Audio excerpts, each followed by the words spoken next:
네, 경북 경산의 조지현입니다. 존경하는 우리 박정 위원장님, 그리고 예결위원 여러분, 그리고 우리 국무총리님을 비롯해서 국무위원 그리고 정부위원 여러분, 늦은 시간까지 정말 고생 많으십니다. 오늘 2025년 예산안 관련해서 종합정책 질의를 드리는 그런 시간입니다. 국민들께서 내년도 예산을 어떻게 정부가 반영을 하고 또 어디에 쓰임새 있게 잘 편성을 했는지를 또 이렇게 지켜보실 거라고 생각하고 있습니다. 제가 오늘 아침부터 이렇게 쭉 있으면서 이런 생각이 좀 들었습니다. 종합정책 질의에서 정말 뭐 대통령 비판할 수 있고 정부도 비판할 수 있습니다. 잘못한 거는 당연히 비판받아야 마땅한 것이죠. 그런데 과연 우리 국회는 그러면 과연 우리 국민들께서 어떻게 평가를 하고 계실까에 대한 부분을 또 돌이켜보니까 참 부끄럽고 또 참담했습니다.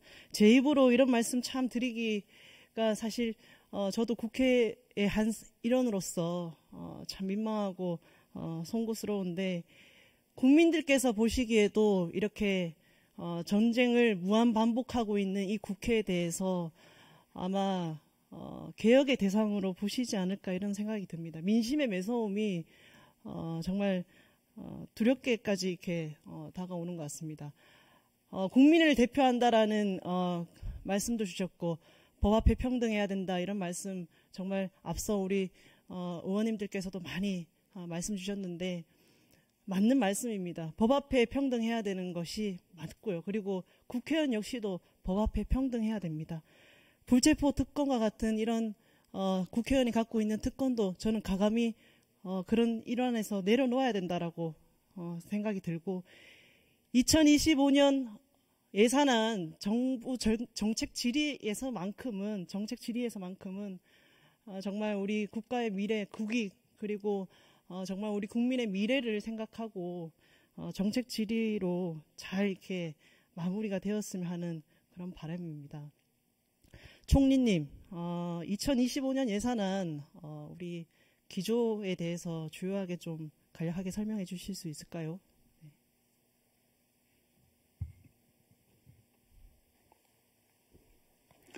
전체적으로 거시적으로 보면은 역시 그 재정 건전성 유지에 굉장한 역점을 둔 예산이고요.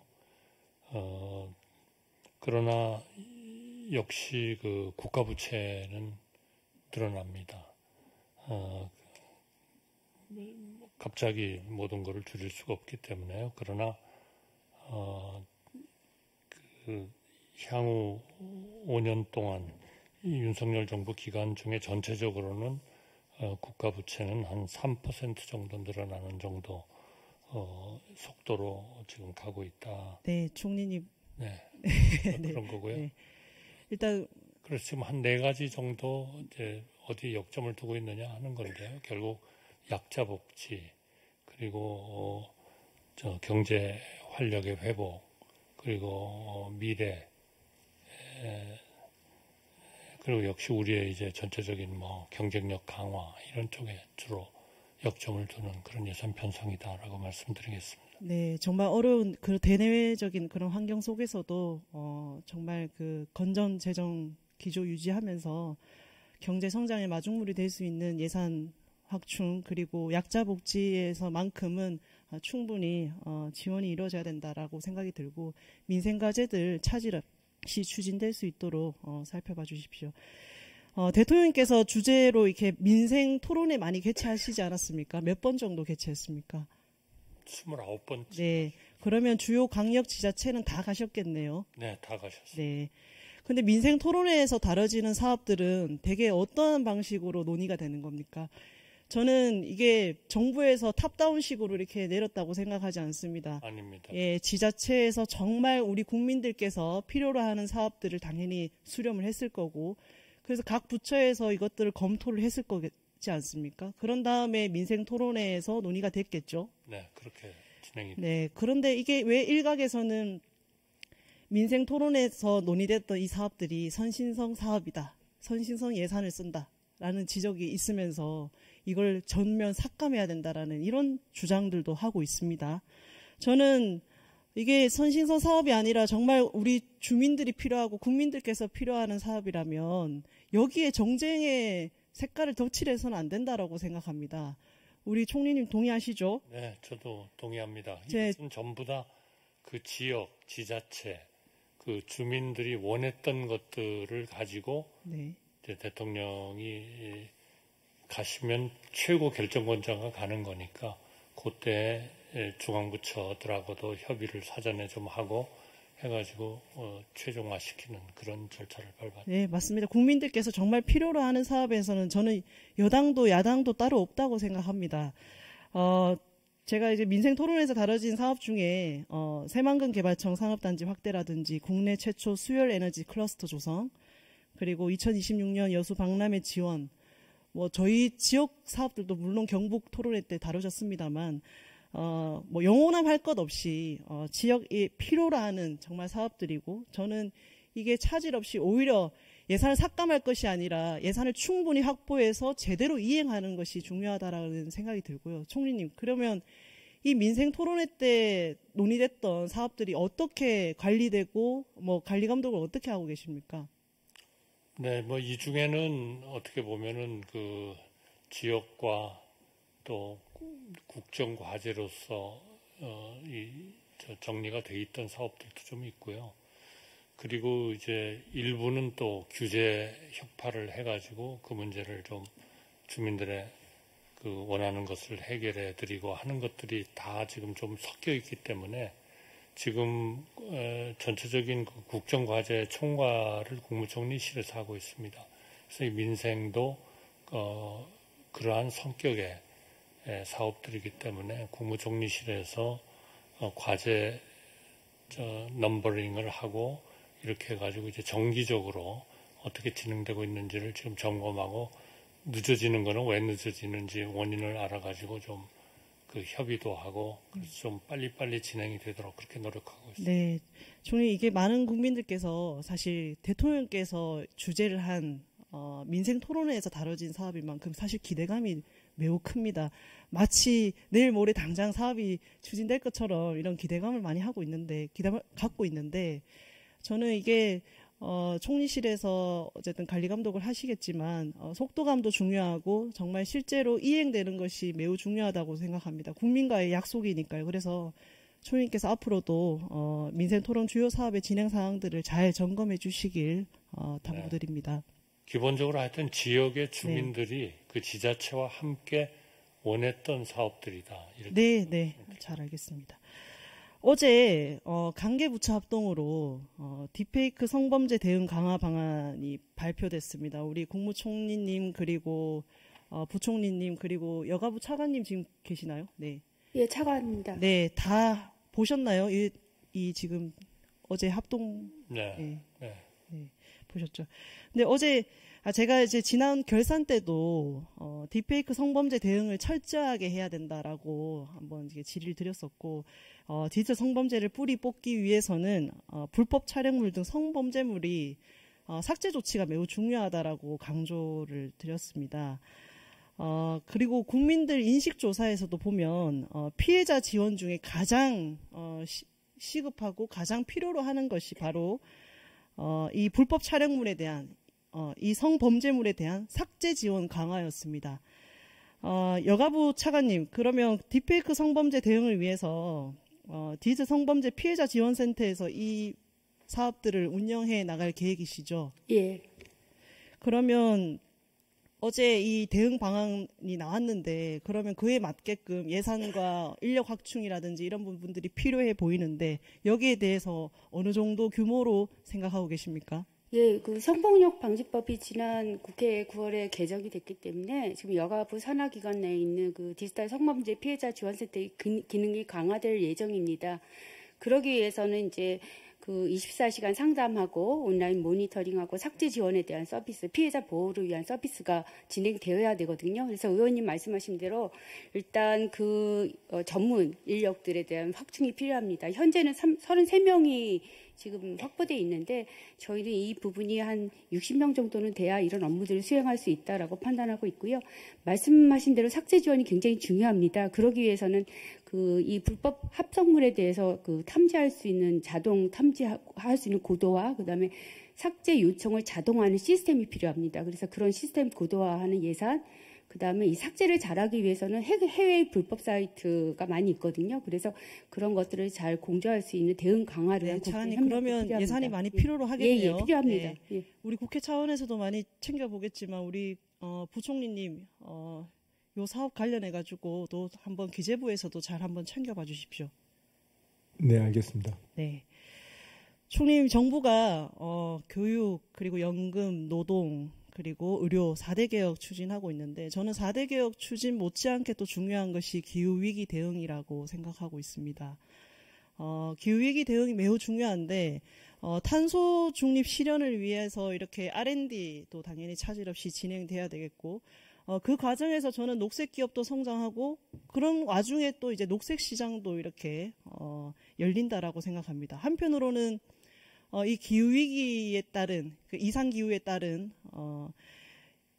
이 이상 기후 현상이 일상화되면서 민생 문제 대응도 매우 중요한데 요즘 농산물 생산량 감소 우려라든지 그리고 농산물 가격 상승이라든지 뭐 이런 기후 인플레이션이라는 용어도 나올 정도로 이게 기후 위기가 민생 문제와 직결되는 것이라고 할 수 있는데 제가 말씀드린 그 녹색 성장도 이루고 탄소 중립도 실현하고 또 기후 위기에 따른 민생 문제도 해결하려면 사실 이게 환경부만의 문제가 아니고 사실 여기 산업부, 농림부, 뭐 해수부 다 이렇게 포괄하는 문제 아니겠습니까? 기후 위기 대응을 위한 컨트롤 타워 역할이 매우 중요한데 지금 컨트롤 타워는 탄노기가 지금 이 역할을 하게 되어 있죠. 네, 일단 그렇습니다. 저는 이 컨트롤 타워 역량이 매우 중요하다고 보는데 총리께서 이 부분 관심 갖고 좀 봐주십사 하고 당부드리겠습니다. 그리고 환경부 장관님 내년도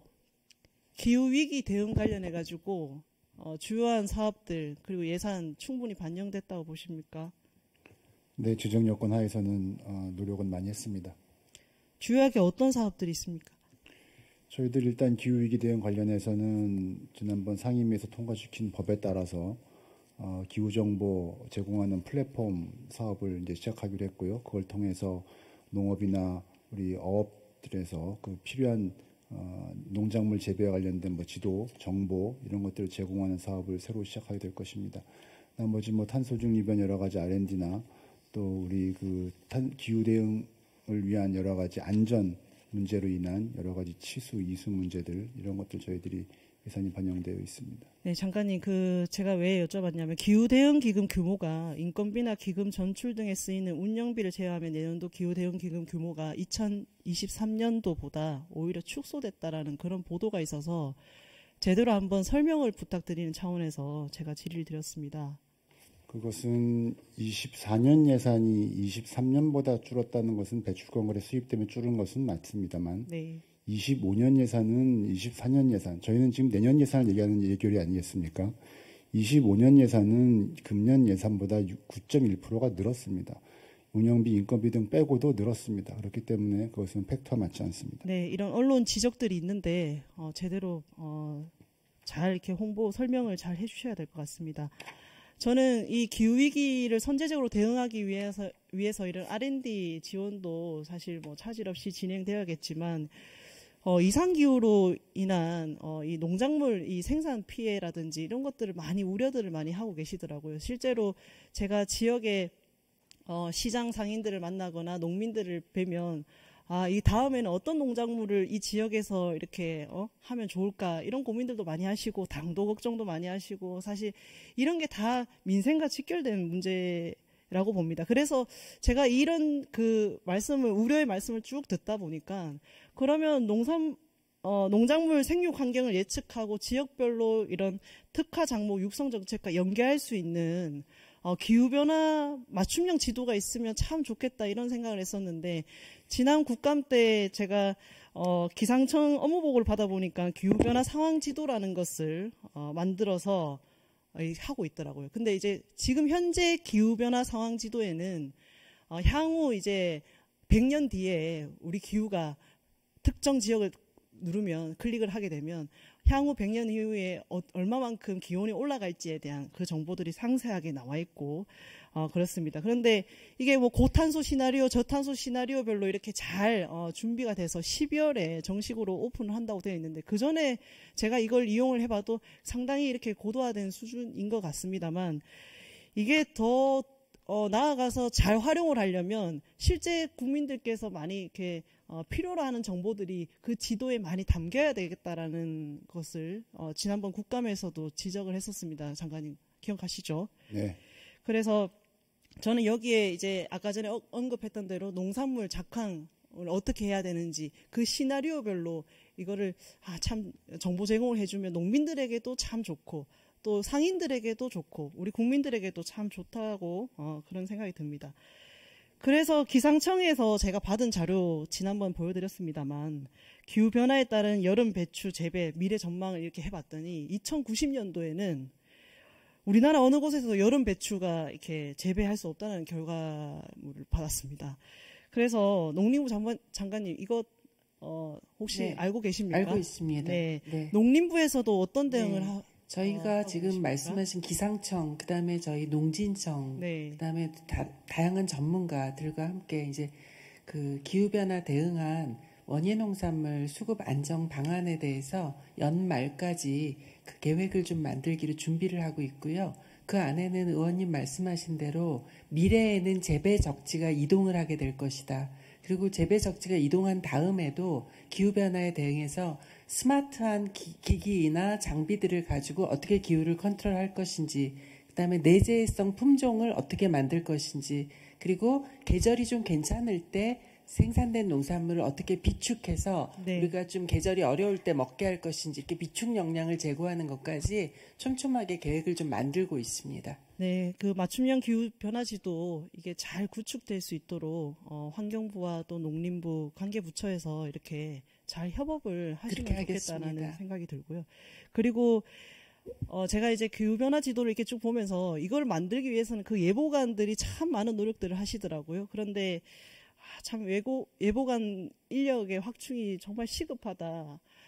저희야 뭐 잘못된 걸 지적을 할 수 있지만 사실 충분한 지원과 어떤 예산의 어떤 뒷받침이 없으면 사실 실제로 진행하기가 참 어려운 부분이 있지 않습니까? 그래서 적기에 대응할 수 있는 이런 전문 예보관 확충이라든지 그리고 또 지자체에서도 이상기후에 이렇게 신속하게 대응할 수 있는 예보관 파견이 절실해 보인다고 생각합니다. 여기에 대해서 우리 기재부 장관님께서도 한번 예산 측면에서 잘 좀 살펴봐 주십시오.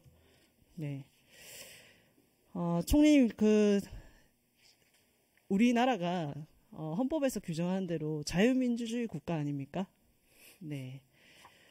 네. 자유민주주의 국가는 제가 생각하기에는 자유의 가치 그리고 인권의 가치를 존중하는 나라라고 보는데 여기에 이념이 있고 저는 여기에 어떤 사상이 있다고 생각하지 않습니다. 총리님도 거기엔 동의하시죠? 네, 그렇습니다. 우리 역사가 때로는 비극적이었고 때로는 정말 성장의 드라마와 같은 그런 역사를 써왔는데 이것도 다 우리 국민의 어떤 피와 땀이 서려져 있는 거라고 저는 보는데 잠깐 저희 지역 얘기를 조금 하겠습니다. 송구스럽지만 해방공간과 한국전쟁 당시에 무장공비에 의해 한마을 주민이 몰살당한 우리 박사리 민간인 학살 사건이 있었습니다. 그리고 또 반대로 우리 군경에 의해서 자액 인사로 분류가 되어 대거 이렇게 희생당한 코발트 강산 사건도 있습니다. 혹시 우리 총님이 이거 들어보셨습니까? 뭐 깊이 알지 못합니다. 네, 이게 저는 이제 최근에 박사리 민간인 학살 희생자 위령제도 가보고 코발트 강산에도 이렇게 가봤습니다만 아직도 미처 그 유해를 다 발굴하지 못한 채 이렇게 애타게 그 아버지의 시신을 찾겠다고 이렇게 발을 동동 구르는 분들을 뵀습니다. 참 저는 여기에 누군가의 어떤 정치 세력들이 이념을 덧칠하고 사상을 덧칠하고 그럴 것이 아니라 저는 희생자에 대한 유해 발굴만큼은 정말 진정성 있게 우리 정부가 나서야 된다라고 생각하는데 총리님 어떻게 보십니까? 네. 제가 이분들을 뵈니까요. 이분들이 거창한 어떤 피해 보상이라든지 뭐 영웅과 같은 어떤 명예회복이라든지 이런 걸 바라는 것이 아니라 정말 국가의 관심 그리고 정말 그 유해만큼이라도 발굴을 해서 제대로 이렇게 안치를 하겠다라는 그 애타는 심정이었습니다. 우리 총리님 어떻게 보십니까? 네, 뭐 당연히 뭐 도울 수 있으면 도와야죠. 우선은 그런 문제를 좀 지방 정부가 조금 그 현장에서 제일 잘하실 테니까 조금 좀 해주시고, 그거를 뭐 필요할 때 뭐 중앙 정부하고 협의를 한번 해보는.